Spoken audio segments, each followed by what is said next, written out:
সম্ভব হবে না। আজকে আমরা একটা কথা মনে রাখেন, পৃথিবীর বুকে সবচাইতে কাছের আত্মীয় কে না তো ভাই, পৃথিবীর বুকে সবচাইতে কাছের আত্মীয় কে না তো ভাই।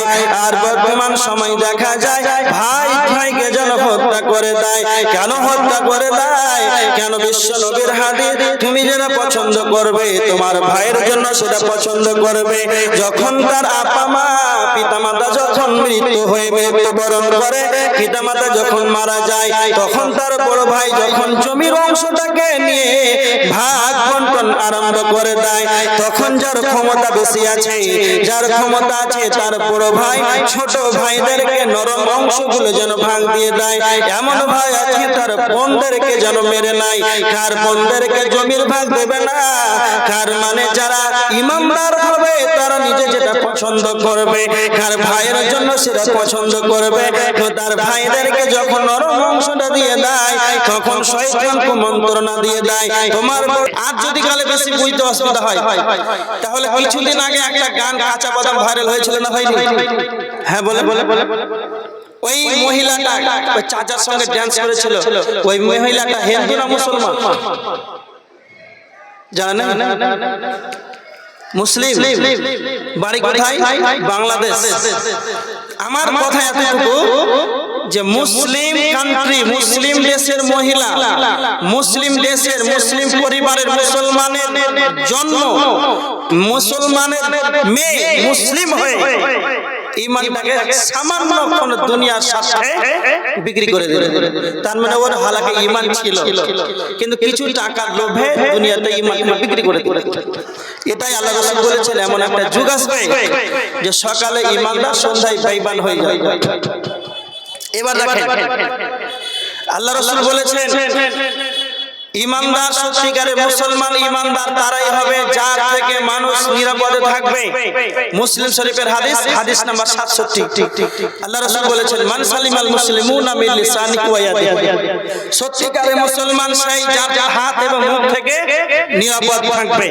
এখন মানুষ নিরাপদ, বাড়ির প্রতিবেশীও নিরাপদ নয়। একটা ট্রেনে 5 জন, সিটে 5 জনই মুসলমান বসে আছে। আর হাওড়া নামছে কুলিক এক্সপ্রেসে কিংবা আপনাদের কাটিয়ার এক্সপ্রেসে সকালে নামছে রাত 3টার সময়, তো মুসলমানের একজনে দেখছে টাকার ব্যাগ টানে মোবাইলটা, তাহলে ওর হাতের দ্বারাতে মুসলমান নিরাপদ নাই, সে ঈমানদার হতে পারে না। এবার দেখেন বুখারীর হাদিস, আল্লাহ রাসূল কি বলেছেন? হযরত আনাস রাদিয়াল্লাহু তাআলা আনহু তিনি বর্ণনা করেছেন, বুখারীর 13 নম্বর হাদিস, বিশ্ব নবী বলেছেন, লা ইউমিনু আহাদুকুম হাত্তা ইউহিব্বা লিআখিহি মা তুহিব্বু লিনাফসিহি। আল্লাহর নবী বলেছেন, প্রকৃতপক্ষে মুমিন ততক্ষণ পর্যন্ত হতে পারবে না নিজে যেটা পছন্দ করবে তার ভাইয়ের জন্য সেটা পছন্দ করবে। তার মানে ওই ব্যক্তি ততক্ষণ পর্যন্ত ঈমানদার হতে পারে না যতক্ষণ পর্যন্ত তার নিজের জন্য যেটা পছন্দ করবে তার ভাইয়ের জন্য সেটা পছন্দ করবে। তার মানে মুমিন যে হবে রে, মুমিনের উচিত নিজে যেটা ভালোবাসবে তার ভাইয়ের জন্য ভালোবাসবে, এটা মুমিনের উচিত হয়ে যাবে। এবার একটা হাদিস শুনেন, তিরমিজি শরীফের হাদিস 2305 নম্বর হাদিস, হযরত আবু হুরায়রা বিশ্বনবীর বেশি বেশি হাদিসগুলোকে শ্রবণ করতে, যতগুলো রাবী হাদিস বর্ণনা করেছেন, যতগুলো সাহাবী হাদিসগুলোকে বর্ণনা করেছেন, সবচাইতে বেশি হাদিস বর্ণনা করেছেন হযরত আবু হুরায়রা। হযরত আবু হুরায়রা রাদিয়াল্লাহু তাআলা আনহু তিনি স্বয়ং বলছেন, বিশ্বনবী নবী মুহাম্মদুর রাসূলুল্লাহ সাল্লাল্লাহু আলাইহি ওয়াসাল্লাম বিশ্বনবী আমার হাত ধরে 5খানা কথা বলেছিলেন। 1 নাম্বার থেকে 2 নাম্বার থেকে 3 নাম্বার পর্যন্ত 5টা কথা বলেছিলেন। তার ভিতরে 3 নাম্বার হলো ওয়া আহসিন ইলা জারিকা তাকুন মুমিনান। আল্লাহর নবী হযরত আবু হুরায়রাকে বলেছিলেন, আবু হুরায়রা তুমি তোমার প্রতিবেশীর সঙ্গে সৎ আচরণ করবে, তোমার প্রতিবেশীর সঙ্গে ভালো ব্যবহার করবে, তখন মুমিনান, তবে তুমি ঈমানদার হয়ে যাবে, তবে তুমি মুমিন হয়ে যাবে। তার মানে বিশ্ব নবীর ভাষা, তোমার প্রতিবেশীর সঙ্গে সৎ আচরণ করো। প্রতিবেশী কাকে বলা হয়? সেই জায়গাতে আপনি বসবাস করছেন, আপনার ডানে বামে সামনে পিছনে যেইগুলো বসবাসকারী ব্যক্তিত্বগণ আছেন, এদেরকে আপনার এদের সঙ্গে যেন সৎ চরিত্রবান হয়ে যেতে হবে, এদের সঙ্গে সৎ ব্যবহার করতে হবে। তো বিশ্ব নবী বলেছেন, তোমার আশেপাশে যেইগুলো বাড়ি আছে রে, তোমার প্রতিবেশীর দেখভাল করো, তাদের সঙ্গে ভদ্র ব্যবহার করো, তখন মুমিনান, তবে তুমি ঈমানদার হয়ে যাবে। নাম্বার 4, হযরত আবু হুরায়রাকে বলেছিলেন, আবু হুরায়রা ওয়াহিব্বা লিন-নাস মা তুহিব্বু লিনাফসিহি, আবু হুরায়রা তুমি যেটা পছন্দ করবে সেটা তুমি অন্যদের জন্য সেটা পছন্দ করবে। তার মানে তিরমিজির হাদিস, বুখারীর হাদিস, আল্লাহর নবী বলেছেন, বুখারীর হাদিস 13 নম্বর হাদিস, নবীজি বলেছেন তুমি যেটা পছন্দ করবে সেটা তোমার ভাইয়ের জন্য সেটা পছন্দ করবে।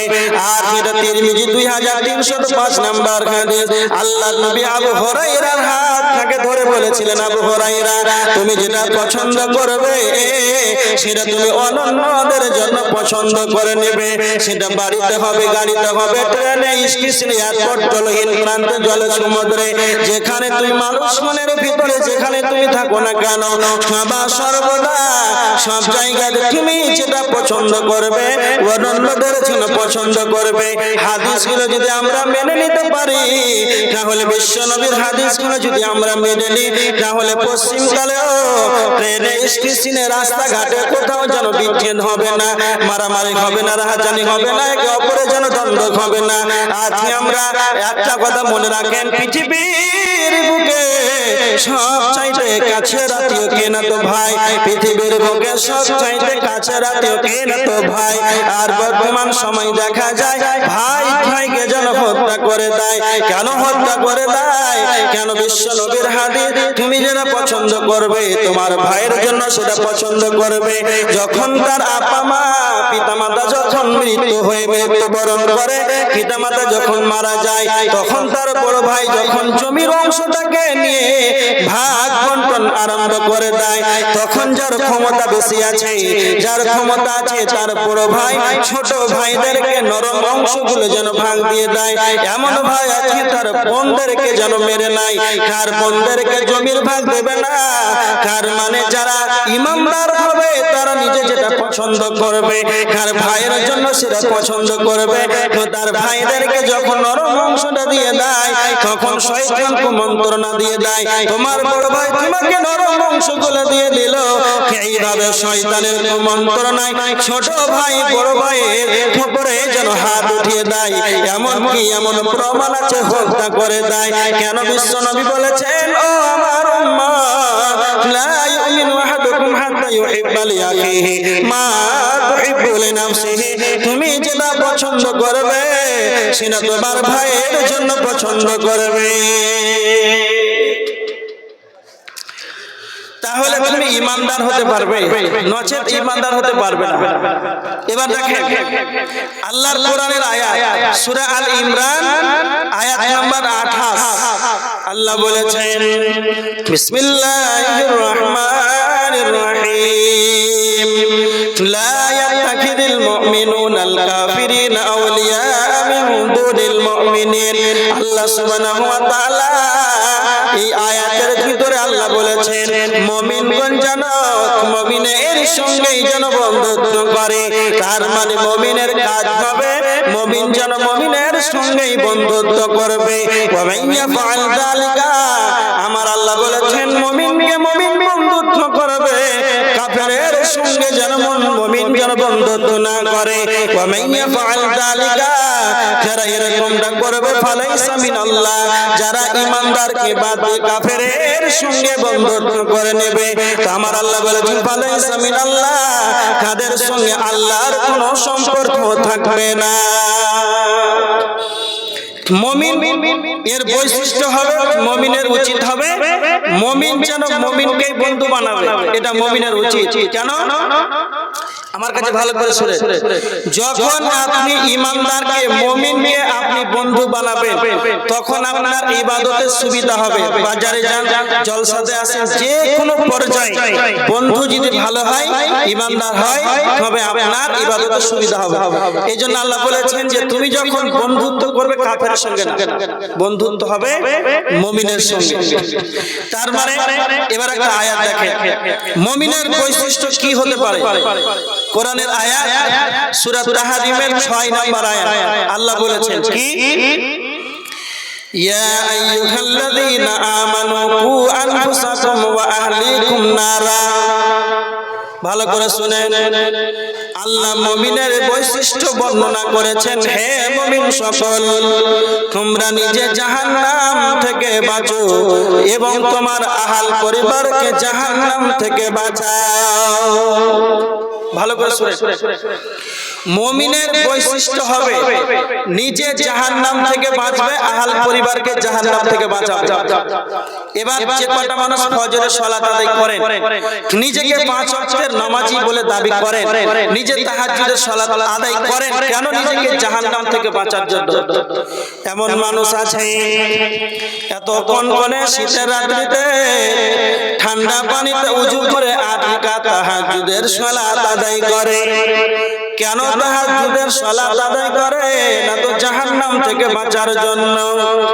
যখন তাহাজ্জুদের সালাত শেষ হয়ে গেল, ফজরের আযান যখন হয়ে গেল, তখন ফজরের আযানের পর 2 রাকাত ফজরের সুন্নাত আদায় করলো। কেন? তো বিশ্বনবী বলেছেন ফজরের 2 রাকাত সুন্নাতের কতটা মূল্য রয়েছে। রাকাতুল ফজরি খায়রুম মিনাদ দুনিয়া ওয়া মা ফিহা। ফজরের 2 রাকাত সুন্নাতের কতটা দাম, কতটা মূল্য রয়েছে। বিশ্বনবী বলেছেন পৃথিবীর বুকে, আসমানের নিচে, জমিনের উপরে যা কিছু আছে সমস্ত কিছুর চাইতে 2 রাকাত ফজরের সালাতের মূল্য রয়েছে, 2 রাকাত ফজরের সুন্নাতের মূল্য রয়েছে। তার মানে আপনি এত বড় আমল করে নিলেন, ফজরের সালাত জামাতের সঙ্গে আদায় করে নিলেন। আর আমার বলা বাহুল্য কথা এতটুকু, হাজী আব্দুল সাত্তার জাহান্নাম থেকে বাঁচার জন্য, নিজেকে জাহান্নাম থেকে বাঁচার জন্য তাহাজ্জুদের সালাত আদায় করলো, ফজরের সালাত জামাতের সঙ্গে আদায় করলো। কিন্তু তার ছেলে মেয়েদেরকে 18 বছরের 20 বছরের যেন তার মেয়ে বাড়িতে ঘুমিয়ে আছে, তার ছেলে বাড়িতে ঘুমিয়ে আছে, তাদের বয়স একবারে 16, 17, 18, 20 মধ্যে। তার হাজী আব্দুল সাত্তার কি একবার বলল না, আব্দুল্লাহ, আব্দুল সাত্তার, আব্দুর রহমান, জরিনা, ফাতেমা, সুলতানা, ওটো বেটি সালাত আদায় করে নাও। তার মানে হাজী সাহেব একবার নিজে সালাত আদায় করলো, আর যখন ফজরের সালাত শেষ হয়ে গেল, একবার তো তাদেরকে ঘুম থেকে উঠালো না, সালাতের কথা তাদেরকে বলল না। আর সালাতের শেষে বাড়িতে খবরটা নেবে, আমার বিবিটা সালাতে দাঁড়িয়েছে কি, উঠেছে কি ওঠে নাই, আমার ছেলে মেয়েরা সালাতে উঠেছে কি ওঠে নাই, ছেলে মেয়েদেরকে খবর নিতে হবে। ওই হাজী সাহেব চায়ের দোকানে শুরু করে চায়ের দোকান চলে গেল, ফজরের সালাত আদায় করে কারবালা ওই বাজারে চায়ের দোকানে 8টা পর্যন্ত 1 কাপ চা খেয়ে যেন গল্প করে। তার ছেলে মেয়ে 18 বছর 20 বছরে, তার স্ত্রী জরিনা খাতুন যেন ঘুমিয়ে আছে, তার নিজের স্ত্রী পর্যন্ত সালাত আদায় করল না। তো হাজী আব্দুল সাত্তারের কোনো যেন মাথায় ব্যথা নাই। সেটাই আমার আল্লাহ বলছেন, মুমিন যারা হবে রে, তারা নিজে জাহান্নাম থেকে বাঁচবে, আহালকে বাঁচাবে। আর যারা মুমিন হতে পারে না, নিজে জাহান্নাম থেকে বাঁচবে এবং তার আহাল পরিবারকে জাহান্নামের দিকে ঠেলে দেবে। সে রাত্রে এত কষ্ট করে ইবাদত করলো, সে নিজে জাহান্নাম থেকে বাঁচার জন্য, কিন্তু তার আহাল পরিবারকে যেন একবারে মুখে উচ্চারণ বলে বলল না। তার মানে মুমিনের বৈশিষ্ট্য এটা হতে পারে না, নিজে জাহান্নাম থেকে বাঁচবে, তার আহাল পরিবারকে জাহান্নাম থেকে বাঁচাবে। কারণ বিশ্বনবী বলেছেন বুখারীর হাদিস, আলা কুল্লুকুম রাইন ওয়া কুল্লুকুম মাসউলুন আন রাইয়াতিহি। বিশ্বনবী বলেছেন নিজ নিজ দায়িত্ব সে আপন আপন দায়িত্ব সম্পর্কে কাল কিয়ামতের ময়দানে যেন জিজ্ঞাসিত করা হবে। তারপরে নবীজি বলেছেন আর রাজুলু রাইন ফি আহলিহি ওয়া হুয়া মাসউলুন আন রাইয়াতিহি।